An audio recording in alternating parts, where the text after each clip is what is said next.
Klaus, it's so easy, right? When you're just starting out in a relationship, everything feels like you're just floating on air. But then, reality hits, doesn't it? And that's when you need those really solid foundations. Yeah, Amara, that's exactly it. The initial infatuation, it's a powerful thing, yes, but it's not a sustainable strategy for a marriage, no. So, when you say foundational skills, what are we actually talking about here? I mean, beyond just like being nice to each other. Oh, absolutely. Being nice is a start, definitely. But it's more, it's deeper. We're talking about like active listening, genuine empathy, understanding each other's, what do you call it? Love languages. Yeah. It's about building a safe space where both people feel seen, heard, and totally respected. It's not just a feeling, it's a practice. Like, you have to actually do it every day. A practice? I like that. So it's not inherent for everyone then. This isn't something you're just born knowing, right? Because I think many people assume, oh, love is enough. And, I think it's not. No, it's totally not enough. Like, love is the fuel, but these skills, they're the engine, the steering wheel, the whole car. You have to build them, nurture them, keep checking they're still working. It's like a garden, really. You plant the seed of love, but you've got to water it, pull the weeds. It's effort, but it's so worth it, isn't it? Oh, Klaus, it's not just talking, is it? It's about listening. Really listening with your whole being, not just waiting for your turn to speak. And it's about being vulnerable, right? Sharing your true feelings, even when they're not so pretty. Like saying, I feel hurt when you do X, instead of, you always do Y. You're so inconsiderate. Ah, yes, the you always and you never traps. I see that so often. It immediately puts the other person on the defensive, no?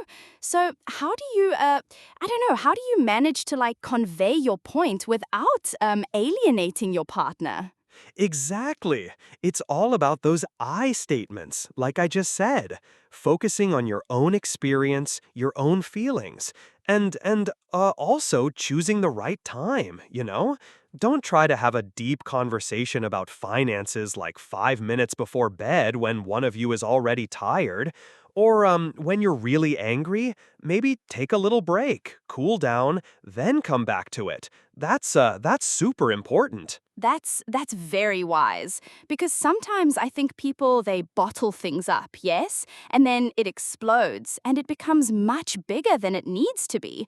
So it's about a consistent, gentle, yet honest sharing. Totally. Consistent and gentle. I love that. And also just checking in. Like, hey, how was your day? Really? Not just a quick fine. Make space for the real stuff. That's where the magic happens. But Klaus, even with the best communication, conflicts, they're going to happen. It's just part of being human, isn't it? Like two unique individuals sharing a life, there'll be disagreements. Absolutely. It's unavoidable, I think. The question is not if you will have conflict, but how you navigate it, right? Because some couples, they avoid it completely, and that causes resentment. Others, they fight constantly, which, is also not good. So, what are the healthier ways to approach these choppy waters? Oh, that's a brilliant point. First point, fight fair, No name calling, no bringing up past mistakes from like 5 years ago. Focus on the issue at hand. Second point, listen to understand, not just to respond. Really try to see your partner's perspective, even if you don't agree with it. And thirdly, always remember you're on the same team. You're not fighting against each other, you're fighting for the relationship. Fighting for the relationship. I like that very much. It frames it as a shared challenge, a problem to solve together, not an opponent to defeat. But what about when one person feels really, really upset and the other person just wants to, like, shut down? That's super common. In those moments, it's okay to take a break, call a timeout. Say, look, I'm feeling really overwhelmed right now. Can we revisit this in 30 minutes or after dinner? The key is to commit to coming back to it, not just sweeping it under the rug. And during that break, don't stew. Try to do something to calm yourself so you can return to the discussion with a cooler head. So, we've talked about laying the groundwork, communication, even conflict. But what about maintaining that spark, that deeper connection, the intimacy, once you're past the initial, honeymoon phase? Because that's a real challenge, I think, for many couples. Oh, it is, Klaus. It absolutely is. And it's not just physical intimacy, though that's important too.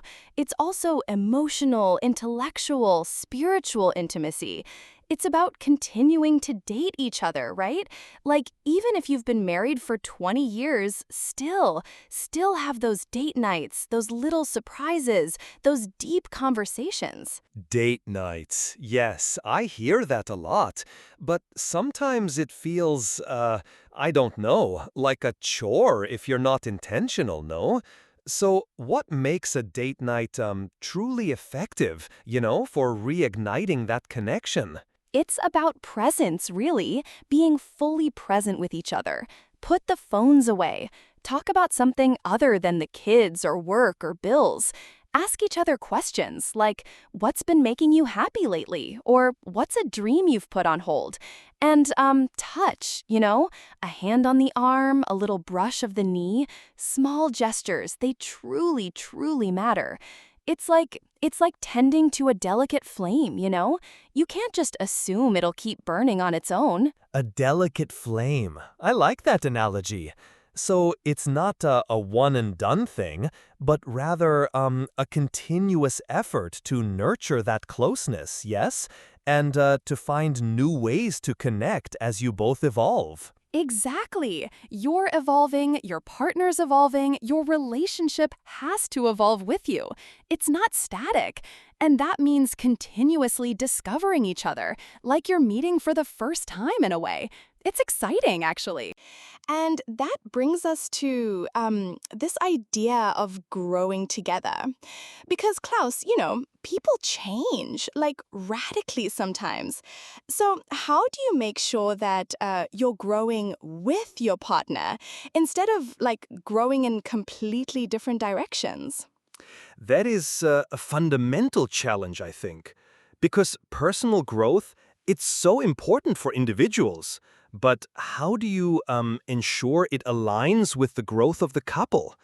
Is it about shared goals, or is it like more about something else? It's a bit of both, really. Shared goals are wonderful, absolutely. Like maybe you both decide to run a marathon together or learn a new language. But it's also about supporting each other's individual passions, even if they're not shared. Like if one partner wants to take up painting and the other wants to go deep into ancient philosophy, you encourage each other. You celebrate those interests. You don't see them as time away from you, but as something that enriches your partner, which in turn enriches the relationship. So it's about fostering individual autonomy within the partnership, allowing each other space to like blossom in different ways, but still coming back together, sharing those experiences. Precisely. It's that beautiful balance, isn't it? Being two whole, separate people who choose to build a life together. And it's also about like having shared visions for the future, right? Regularly talking about where you see yourselves in 5 years, in 10 years, and adjusting that vision together. It keeps you aligned. It really does. And it's like super empowering. Empowering. I think that's a perfect word. Because a strong relationship, it should empower both individuals, not constrain them. Amara, this has been really insightful. Always a pleasure, Klaus. Always a pleasure.